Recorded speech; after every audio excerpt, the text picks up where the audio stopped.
Do appreciate you all for joining. Mind the Yap is back. It's Riel, it's Shelly. We're in the house. How you feeling? Bruv, it's a podcast. Oh. It's not a TV show. Oh. This is not CBBC One. Like off camera, I'm able to like just fully speak my mind like all the time. Like it's not even a question, especially for someone I'm like very comfortable with and we have like a good chemistry and things like that, like yourself. But sometimes, not sometimes, almost all the time, like when the cameras start rolling, there's almost this like someone else is watching in, because that is what is happening.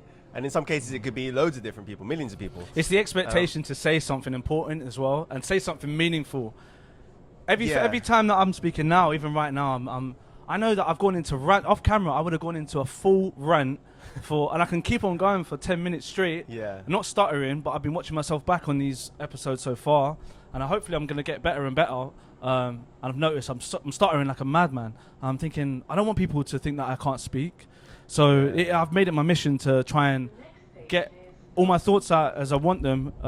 So even though I've been getting at you about not being your authentic self, in a way I've not been my authentic self, and I've not been putting the maximum effort to try and be the great speaker that I need to be on this podcast. It's not easy when that third camera comes in, like with the third eye kind of is watching you. Do you know what? You have to be easy on yourself as well, because like we obviously just started a podcast, and of course, like you said, everyone's gonna you're gonna want yourself, like everything you say to be amazing. You want sound bites everywhere, like clips and stuff like that. But it is a journey, and that's like the natural truth. Is like, you know, you keep doing something, you stay consistent at it, you're gonna get better at it with time, you know. And do you know what it is? Like the last thing I'll say on that is that sometimes like I realize like to say something meaningful, there's an element of like personability. It has to be like personal to you in a way. Like that's when you really get to something, like you're sharing life experiences. And if I'm just having a chat with you in a coffee shop about like my life experiences, what's happened to me, what it means to me, it's almost like because I confide in you, because I trust you with that information. It doesn't change the fact that you still need to say something meaningful and personal to get a point across for it to be meaningful. But when that camera's on you, it's almost like, is this information for the rest of the world though? Like, do I feel comfortable? I feel comfortable sharing it with you or someone I'm like just generally comfortable with. But do I now feel comfortable sharing it with everyone?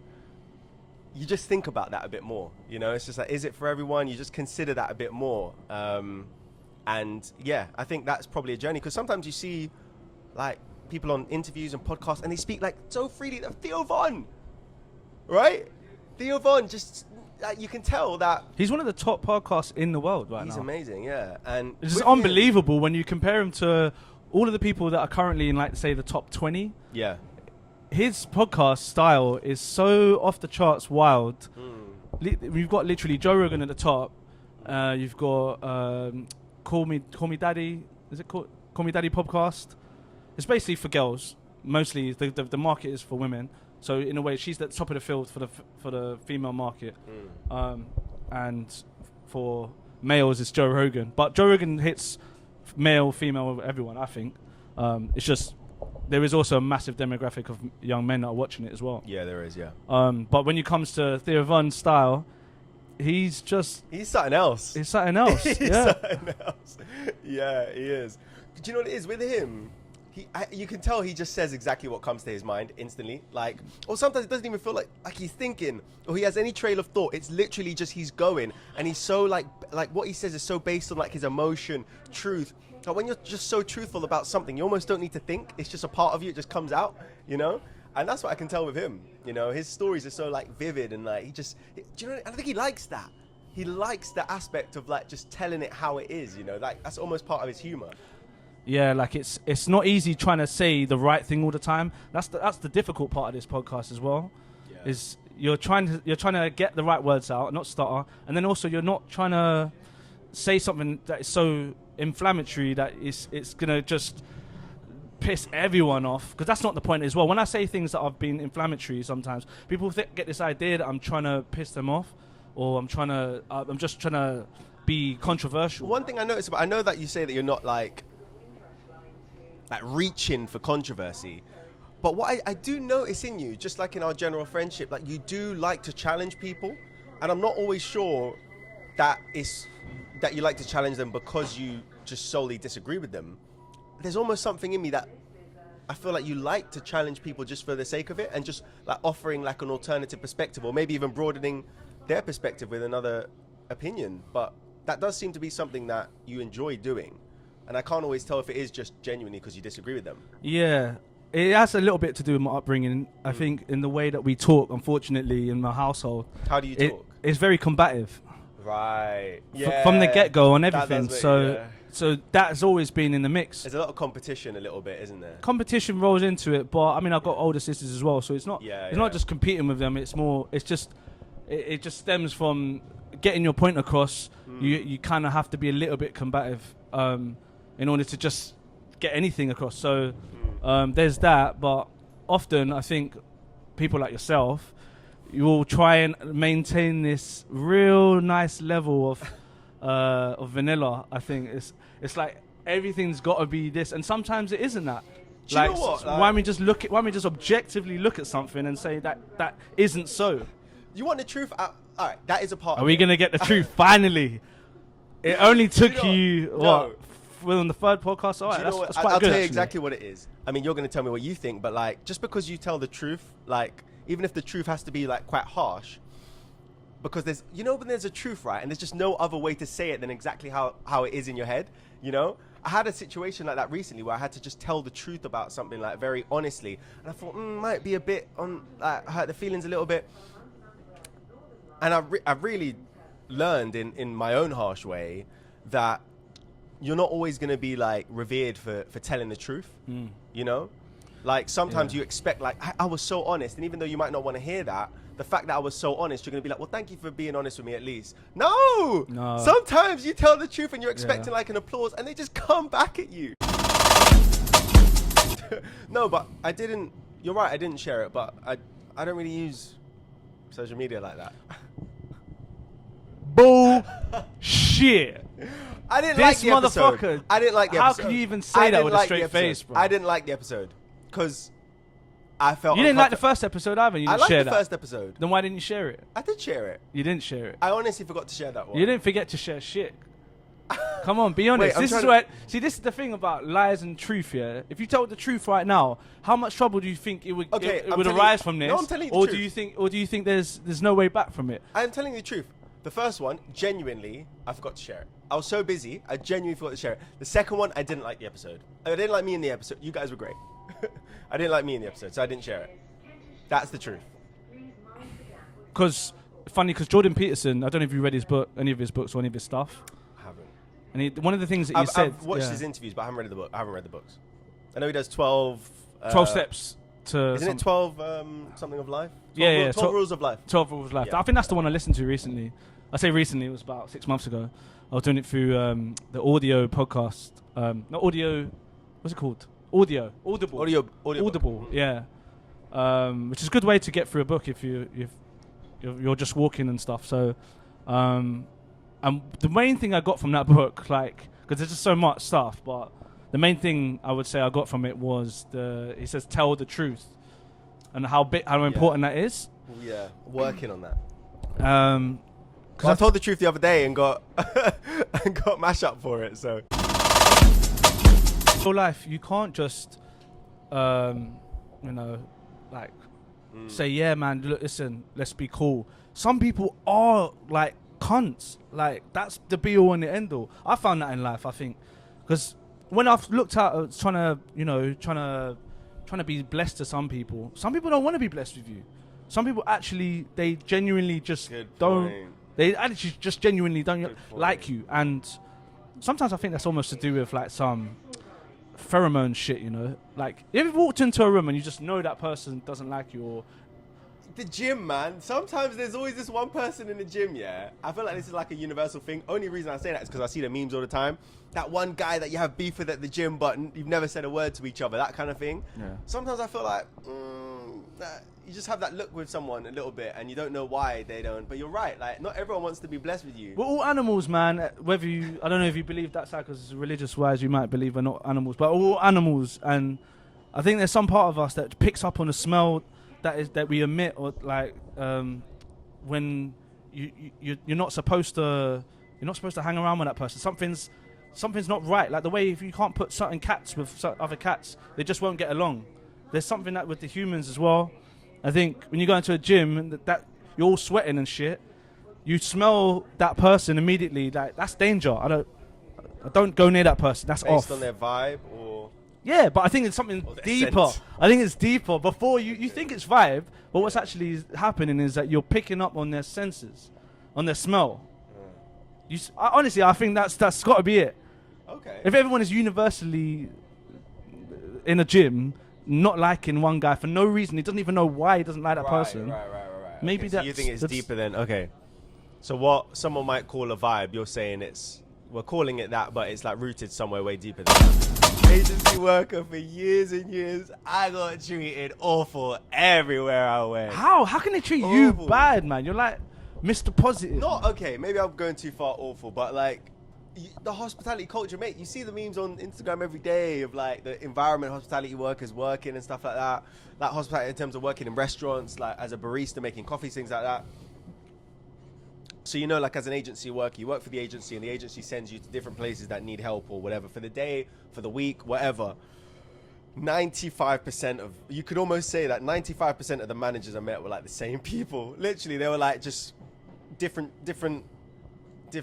and they just had different look to them, but same person. Yeah. Different look to them, but they were the same person. And they just all had this like, you know, I don't know. There's a certain level of like dismissing you a little bit, but also making sure that you know that they're the boss. A lot of people that are in the hospitality business, the whole game is put one foot in front of the other, right? So it doesn't really require something that you've... it just requires a bit of grit, you know? And so that attracts a certain type of person. If someone who can put one foot in front of the other for 20 years and really hate their job, all you're going to feel is resentment and bad vibes. So you just pass that down. But if you really like what you do, I don't see how you can't share that joy with people. Yeah. Because they're like, honestly, what I found that the nicest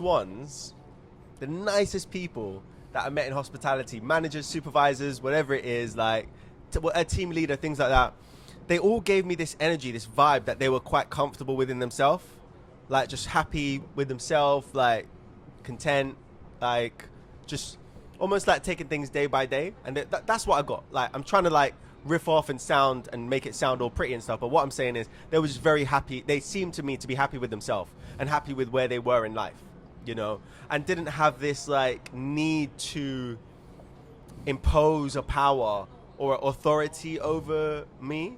They didn't need to do that because they were in a position where they could, as the manager, supervisor, they could have made my life however really they wanted to, you know, and made it as difficult as they want to. By the way, some people just have that personality, you know. What, to like impose a little bit, because sometimes I feel like it's not just a, like hospitality almost morphs. I don't know, man. I remember working in hospitality, like I was almost a different person there. You know, I could see traits that they would treat me with. Like I could start to see them in myself. Like if they were like, all right, Riel, you now train the new starter that's coming in. You were here yesterday, now you train this person. It's going to get interesting now. Sorry. It's going to get real interesting now. Oh, really? Yeah. I would have to catch myself because like being in that hospitality environment, sometimes the way you get treated, someone else starts new. Like what you learned from how you were trained is you almost start to put fragments of that in how now you train someone else, you know? And you realize like it's like you almost start to develop these like sometimes condescending energy, you know? And I'd have to catch myself in those moments and realize, no, I was here once, you know? Like, no, I'm not doing that, you know? Yeah. When was the last time you did a hospitality job? Last year. Last year. And what was the final straw? Final straw. Oh, gosh. It's a really good question, actually. To be honest, I had a girlfriend at the time, and she told me, get out of that stuff and get another job. So it wasn't even a decision that Real made. It was because the girlfriend forced you to get out of the situation. Typical Real. Okay. No, but to be fair, like I really didn't like it, but I didn't know what else I could do. No, not that. I could do other things, but I want to pursue acting, and I needed the flexibility, and hospitality gave me that like flexibility because it was agency work. So that's why I stayed in it such a long time. It wasn't about the hospitality. I didn't mind doing it, I guess, if I could at least act sometimes as well, you know? Yeah. That's what they say, I guess. A plus about hospitality is that you can just pick it up any time in your life, really. You can just kind of get up and just do it. Like I say, put one foot in front of the other. What was the last straw for you? The straw for me, well, as you know, I've had this illness thing going on, which is like recovering from it. So and then that combined with, you know, when you just think one day you're like, I think I've actually sold all of my worth, like actually, from how people talk to me, or how I'm letting people talk to me here, and for a whole year, I don't think like I've really exercised my talents. So I'm, you know, when it gets to a point where you get in a conversation outside of work, and people ask you, so what are you doing, man? And you go, they go, oh, how's the acting going? You go, oh yeah, I'm working on something. Oh cool, what's that? Are you writing something? Yeah. And you go, wait, make it sound as good as possible, don't you? I haven't written anything in months, maybe even a year. Oh damn. Okay. Well, what else you doing? What else you up to? Kind of just been working. You know, when you come to that point in your life when you just say I'm working, it's not a good point. It's not good. And I've bumped into so many people from who used to do acting as well from years back, and then or they used to have some kind of thing. Maybe they were rappers or something. They had some kind of passion, and then when you bump into them in the street after you've left school some years by, and then all they've got to say is, "Oh, just working, bruv, just working." That ain't it. I thought to myself, that ain't it. Yeah. I can't be that guy. I can't say that out loud. Do you know what I mean? Yeah, I'm saying that out loud on the train, but I can't say that. I can't wake up every day saying like that's all I've got to say for myself. I'm just working. It's not it. It's just not it anymore. It's just not healthy. Like, you know, and then, you know, you go home and you're like, oh, let me just crash out to something on Netflix. Then you're flicking through Netflix for an hour because you can't be bothered to choose something that's actually decent. So you fall asleep, you wake up too late because you're just knackered, right? Yeah. And then you go back and you do the same thing. And you haven't put a single bit of effort into something that you're passionate about. And 100. you think that can last for 2 weeks, you think that can last for a month. It ends up being a whole 12 months, and that's a freaking whole year. Yeah. A whole year of doing jack shit for what you want to do. Like pursuing your passion. Yeah. And you become a shell of a person, you know what I mean? When you like I said, that thing that you do when you go to the gym and you bump into someone and they say to you, "Hey man, hey Real, what's going on, man? How's that going? What are you up to now?" Yeah, man, just working, bruv. Just working. Social media online now is the new direction, and it's not hot. It's not like gives fresh. People freedom, man. It gives people freedom. I'm for it. Yeah. I can't. I mean, you chose it 9 months ago, and you're actually making money from it. I don't know if I should say that, but to tell everyone, but it's an achievement. I think people should know, like, it's possible. You started from how many followers? Like 0 on TikTok. 0. 200. When we were in March, how many followers were you at before I came and joined you on this journey? See where you're going with that.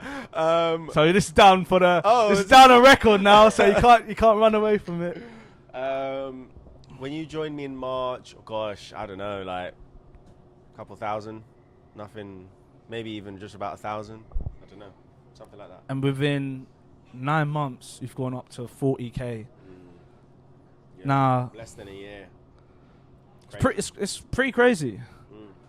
And most people hear about other people that say that they've done that, but when you actually know, like I know you when I saw you do it, I saw the rise. Do you know what it is like? I think some people, like from what I hear, like a lot of times people say, Like, how could you just go up to someone and talk to them in the street? Like, I could never do that. Like, that's just so not me. You know, that kind of thing. I think that there's a lot of things where it's not like, you can talk about the money, you can talk about like things that can benefit you if you do something on social media, like in terms of your business and things like that. But some people, there's a point that like they've got this one thing in their mind. Like, it's just because it involves this, they'll never do it. You have to put yourself out there, you know? Like, you have to put yourself out there in a way that sometimes you might feel a bit uncomfortable. Like right now, like 3 stops ago when everyone got on, where we were just kind of like, you said to me it's about to get interesting. I didn't know what to expect when I turned around, bro. I was like, oh no. Everything was so blissful for a bit. Like, no, bam. Saw everyone there. And I think sometimes it's that. Some people are not comfortable because the thing is, they know that as soon as there's 2 things that are true. To a degree, you have to put yourself out there. And also, you're going to get criticism. Whatever you do.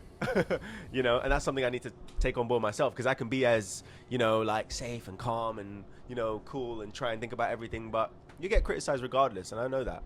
Well, you have walked through the fire doing the TikTok thing where you walk up to random people on the street. And yet, when you get on the train and you wanted to do a podcast and talk normally to your friend, it's almost like the hardest thing to do, the scariest thing to do, which is why I've said to you as well, I wanted this specific episode, I wanted it to be in the middle. I want to be right in the midst. I want to test myself a little bit. I want to also test you and we'll see what will happen. Just see what would happen. Like, it was a good idea, to be fair. There's got to be some growth in this as well. We've got to try and we can't be just sitting in a corner thinking that like everything's going to be calm and nice. And no, like we're in this for on the train because we want a little bit of wildness. We need to test ourselves. And a lot of people online on TikTok are, I'm telling you, the most braziest people. I'm thinking there's a movement happening, right? Which is it's not even just braziness now. It's shamelessness. So I think this is the level where the social media has gone. Yeah, it's just we're in the midst of complete and utter shamelessness. Like anything to become famous, not anything to become notorious. Not even just famous. Famous is not enough. Famous like for the 2000s, 2010s. Now we're into a new era. It's called shamelessness. Who can be the most shameless individual and have their page blow up from that as a result of being shameless? Yeah. It is a crazy time we're living in right now. Yeah, I think you're absolutely right. I mean, I actually think, the content I see on Instagram, like, you think it can't get any more strange, and then it does. You know, it is wild. And then the ones where you have to double take, like, is that actually what they were trying to say? And you're like, yeah, wow, like. And then I realized that these guys are actually really good marketers.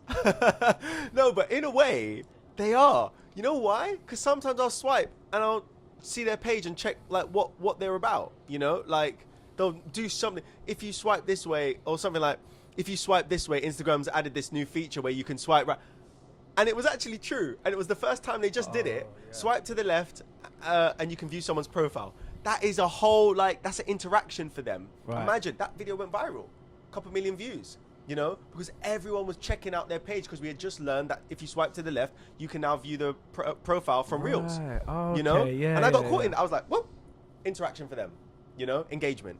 You know, now I'm looking at their other things, you know, and I was like, oh, right. And then you catch yourself. I'm like, the thing is, a lot of these people, they probably don't have like regular jobs or whatever, right?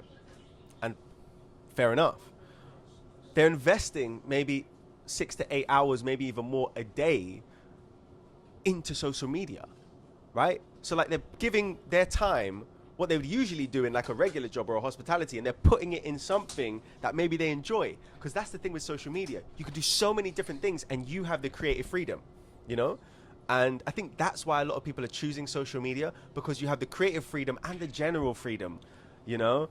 I think a lot of people are fed up with being told what to do and told like when they can go on holiday. That belongs, I'm telling you, there's something that's changing in the water, man. Like that era, it belongs to, I believe it belongs to the 80s, 80s, 90s, because those people that grew up in the 80s and 90s, they were still, their parents were still people that you would have got a job for 20, 30 years. Yeah. Right?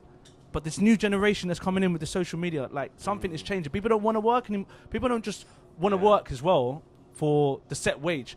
This TikTok live thing is changing everything, right? Because you can set up your TikTok live on doing a normal job, and you're getting extra pounds on whatever you're working. So you say you're freaking, I don't know, you're like, what's your job? You're working a freaking coffee shop. You just set up. You don't just want to earn a wage anymore. The set wage, it's not enough. So you set up TikTok live, you're getting extra pounds on top of that for each time you're doing a shift. People know that, people are becoming aware that it's not enough. And the thing is, it's completely unfair the amount of money that they're paying in the first place in these coffee shops. Yeah. So in a way, it's like the people taking back control of their lives. Yeah. Which is great. It's a great thing, and not enough people are actually aware of it. It's funny because we're aware of it. We've become more even. We've ended into this TikTok world, and we've seen a whole bunch of shit that is going on, and we're like, it's blowing our mind, right? Yeah. But it's crazy. We're still in a time where there's probably about 60% of people are still not aware. Like, if you tell people the amount of money that some of these guys are earning from TikTok, it will blow their minds. And these guys have especially if you told someone who's worked 30, 40 hours, and you go, bruv, like, you know, have you ever checked this? They made what you made in 1 week, in one day. But some of them are totally unaware. They're like, nah, bruv, like, them TikTok guys, I don't know what they're doing. And you're like, bruv, I don't think you know how much these guys are making. Like, I think you're right. I think there's also a value thing on it. Like, some people look down on TikTokers and people that do social media stuff, and they just, regardless of how much I was one of them. They just wouldn't want to be associated with being a social media person, you know, because it just isn't. There's almost like a lack of respect, even though they probably like indulge in like watching reels, or like when they're in their rest period and watching TikToks and stuff like that. So they'll watch it, but they wouldn't do it. You know what I mean? Which is very interesting, actually. And they probably enjoy it, sending reels to their friends and stuff like that, while all the while like not respecting the people that are making it. And by the way, like, if you look at a lot of the content, like, I can kind of get it. Like, a lot of it is you kind of think like, this is literally just for views, but that's not the whole story, in my opinion. Like, there's a much deeper level, because like some things, like for example, musicians on like one of the great things about live, like DJ Ag, right, King's Cross, DJing, bringing the culture together, bringing communities together, like getting people on the street, getting people involved. A little bit like about your vision with Mind the Yap, you know, like getting people to get involved in the podcast, like jumping on the train, like, hey, what do you think about that? Yeah, that kind of thing, you know. People that are singing on TikTok live, people that are busking. Like, you told me that there's a singer in Camden that busks in, and she does TikTok live stuff, that singing. Like, those kind of things can like lead to like different opportunities, right? Like, a bit of a plug here, like, I was doing the whole, and obviously you're my videographer, which celebrity do you look like on TikTok, right? Do enough of those, enough of those. The manager of Phineas reaches out. The manager of Phineas reaches out. Phineas is Billie Eilish's brother, and says, hey, how about, would you like to have, we saw your videos, love them. How would you like to have your first celebrity guest on, right? And then like, oh, whoa, like, that would be sick, you know? Couldn't even believe it. I had to double check the email was real, right? And then like, that's just one example of an opportunity from doing a TikTok that we never really thought would go anywhere, really. That's not true. We wanted it to really go somewhere. We definitely wanted it to go somewhere. Yeah. That's not true what I just said. But we that's just an example of like how it can lead to something else. You know what I mean? Like, you could just, I've had a couple of emails where it's like, it's a great opportunity, let's do it. And you just don't know the ceiling is, you know? Yeah, the path to get into places and being given opportunities is, before, I think it was like you expected to have an agent, you expected to go down some kind of entertainment path, whereas now the average Joe can just do his thing and people reach out to him. Bunch of people, new wave, great. Is it that? What is going on? Why are you gonna get my heart like that? But I just see, all I see is the eyes, and all I know is, it's gonna go again. It's great. So we're still learning, obviously. It's great though. Keep it going. Please. Keep it rolling. No, it's all right. All good. Yeah. So what was that? What was on the thread of thought? What was the same? Any old Joe. Any average Joe, right, can be getting on TikTok live now, right? And they can set up their thing while doing their job, and they can earn, they can bring advertisement to their company. Yeah. They can earn extra pounds while doing it. Yeah. And they don't have to like, and then once they keep on doing that to a certain amount, they keep the consistency of doing that, right? They're building their page. In the end, they can still do their job, and people will want to reach out to them. It's great. It's great. You know what as well? I loved watching this guy make jacket potatoes on TikTok. Oh, that Spud guy. Yeah, honestly, I was like, when is the next video coming out? And I realized too late that I'm falling into this thing of like, it's actually not them making the jacket potatoes. It's actually the interactions that they're having with the public. Yeah. That's what I enjoyed watching, like the simplicity of that. And it was almost like, because in your mind, everything's so complex in life.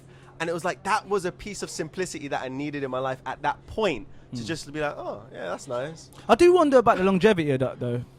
Well, how long can you watch someone serving beans on a like spud? Like, I done it for a month straight, and I was really happy with it. But then they didn't come up on For You anymore. Yeah. There's a guy I just recently tuned into. It's fucking hilarious. Yeah. I don't know how many more reels I could watch of him, but once I got I was just went down this rabbit hole, and there's an Indian dude who fixes like pots and stuff, but he does it in the most. He's like, I don't even know if he's even fixing it. I don't know. It's just, what is he doing? He just like bangs the shit, and then he jumps up on a shelf, jumps back down, has something else, and he's just banging away at this thing, and there's just like, but it's funny to watch. It's hilarious to watch. What about the Michael Jackson guy that just goes on TikTok live and he's like,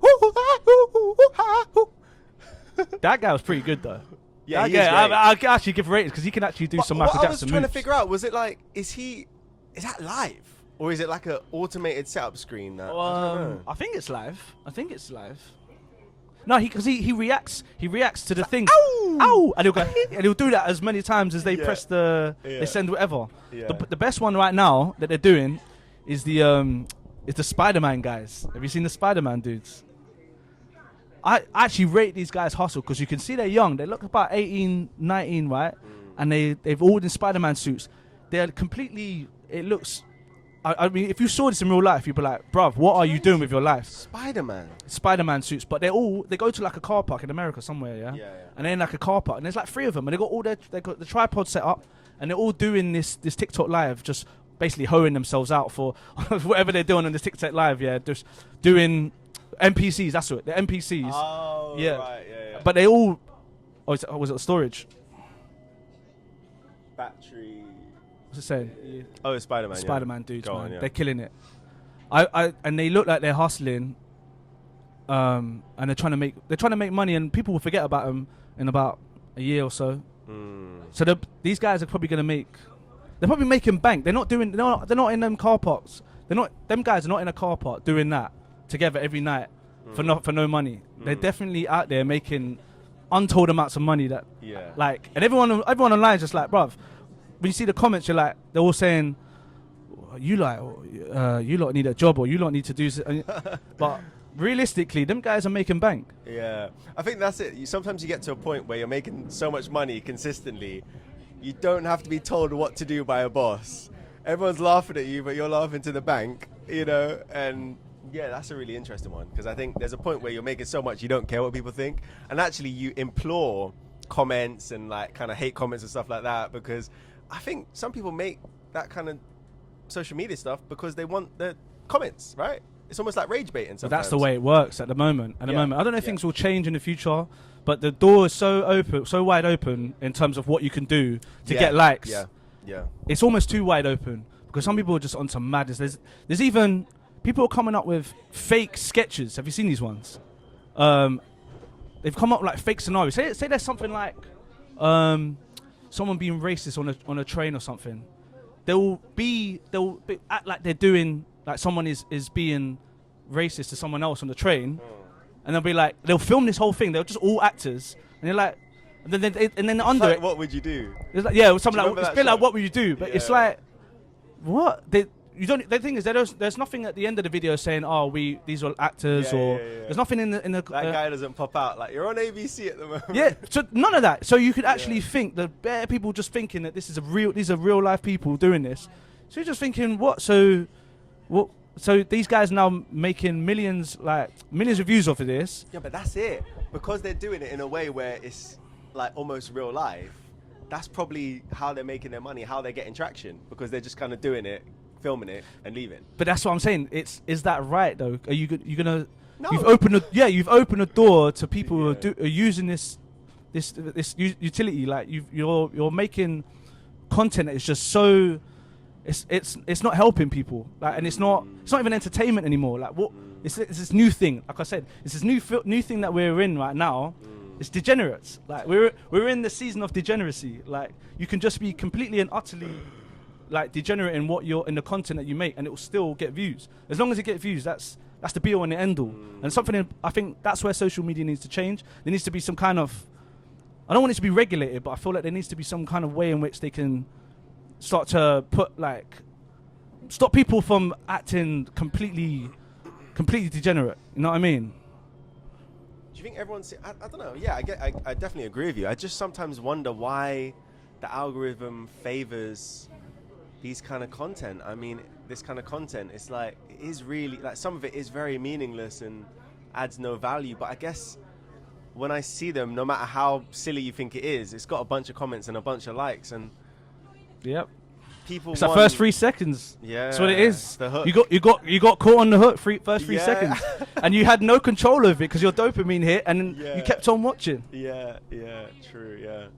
If there's a way to get around that, I don't know what the future holds in social media, but that's the way I'd like it to hopefully go, because it gets to a point where you're flicking. You're like, what have I done for 45 minutes? Yeah. And I haven't learned anything. I haven't been entertained by anything.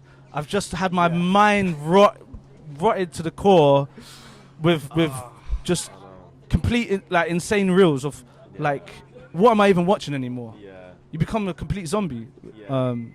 And you know, it gets me almost every night, because right before I go to sleep, I say, all right, I'm just going to check social media. I don't know what I'm checking, right? I'm not checking. There's nothing to check. I'm literally just going to scroll. And it ends up usually getting me for like half an hour when I quickly just said, I'm just going to just quickly check. I've lost half an hour sleep and I got work at 7 in the morning, you know? Yeah. It's wild. And it gets me like basically every time. Well, it's because you're just literally responding to your dopamine. Like that dopamine hit, it just takes over your body. You become like a freaking feral cat, bruv. Like you're just acting on impulse now. Yeah. It's got all of us. That's actually what I think is the strangest thing about phones and social media, is that it got everyone. It got your nan. It got your child. It got everyone in between. Yeah. That didn't happen with the TV. There were certain people that clocked out the TV, right? The older generation, they got some like. You can leave a phone with someone who's 80 years old. Within a day, that person will be hooked on the reels. Isn't that nuts? I think they introduced it to some people in the Amazon or something, and then people got hooked on porn. Like that's how wild it is. You can get someone. The power of this is so crazy. It's not even. It's totally like in people. Amazon. They're totally not even looking at it. Like they're just allowing it to continue in this way. It's just it's wild. Yeah, but do you know what it is? It's like it's such a. I think it's such a massive outlet for sales now, though. Like, if you look on TikTok or if you look on Instagram, like every 2 or 3 reels is sponsored, or it's an ad, or it's something. And on TikTok now, people are actually just making videos that are solely about sponsorships, you know, like, and they're doing it in a TikTok-y format way, right? So it's like the same kind of hook that they would do for a regular TikTok video, they're doing it now for an advert, right? So I think a lot of the formats, they're like, marketing is learning a lot from actually the people that are making content, because they're now filming adverts in the way that they'd film a regular social media like, hook video, you know, and that's something that we haven't really seen before.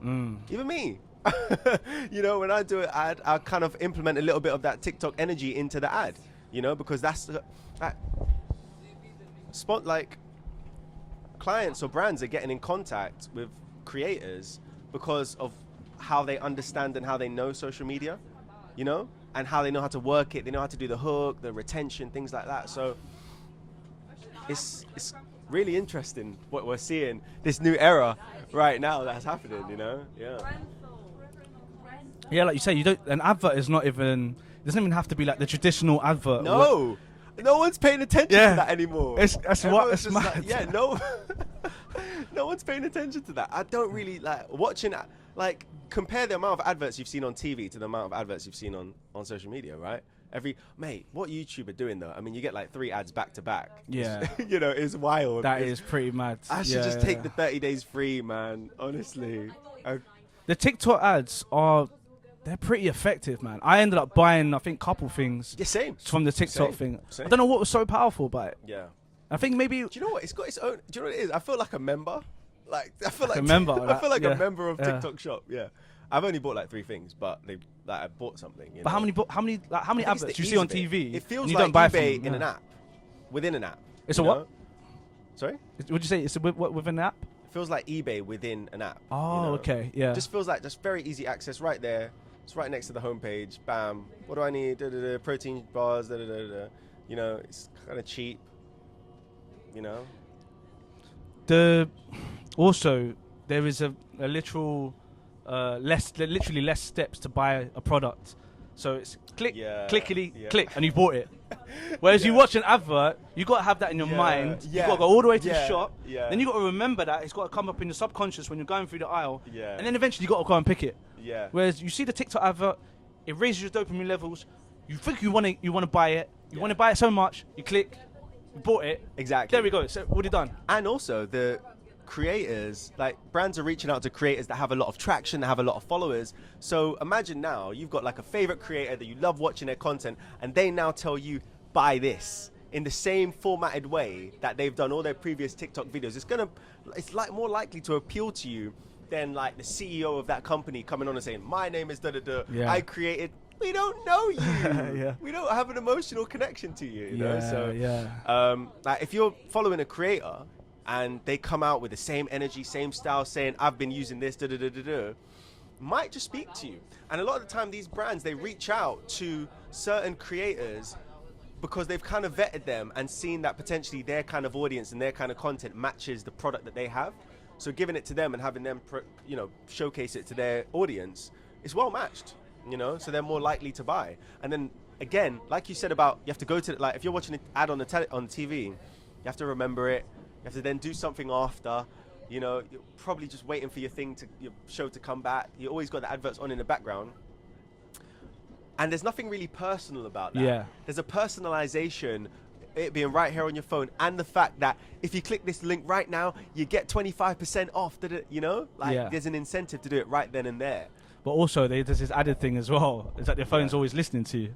So it's come up with the exact thing that you were thinking of 5 minutes ago in your conversation, and then it's actually obviously it's sneaky and it's incredible. So it's way more powerful because you just literally, it's still in the back of your brain of speaking to someone for 5 minutes ago. Now it pops up on your feed, that exact thing that you were talking about. So you're more likely to buy it. Yeah. But literally, all you have to do, mate, is click one button, accept cookies. Right? I have to say this, what they've done is, basically, they want you to accept cookies so badly. Have you noticed this? No, God. So when you go on a new website, it says accept cookies or reject cookies. Mm-hmm. So cookies is like, it's all the memory and stuff that when you join a website, it's like, I'm interested in looking at, I don't know, like trainers, like Nike trainers.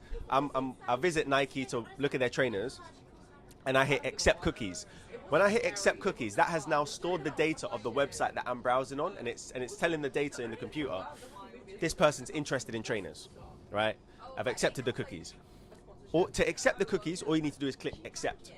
If you reject the cookies now, comes up with another page, right? Oh, and on that shit, there's a second one now. Yeah. Okay. You then have to like click like loads of different things where it's like, okay, do you want to include this in your rejection of cookies, or do you want to include this? There's like all these other buttons to press, and it's just like, can't be bothered, just accept it.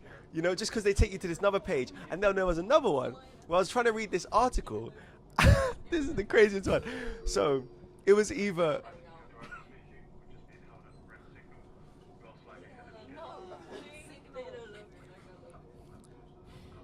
You have to put up with us for another 10 minutes. Yeah, go on. All right, honestly, yeah.